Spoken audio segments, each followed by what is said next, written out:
Practicals ఉన్నాయండి sir. మేమేమో second రాకెల్కి తీసుకురాలే. First class మేము రాత్రి మాట్లాడుకున్నాం.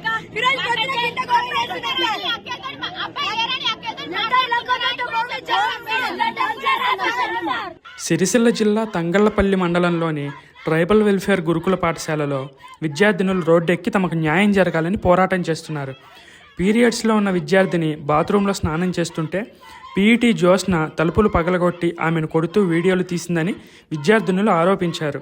ఇక్కడ కేవలం 2 బాత్రూంలు మాత్రమే ఉన్నాయని, కానీ తాము 580 మందిమి ఉన్నామని విద్యార్థినులు అంటున్నారు. పీఈటీని వెంటనే సస్పెండ్ చేయాలని స్టూడెంట్స్ డిమాండ్ చేస్తున్నారు.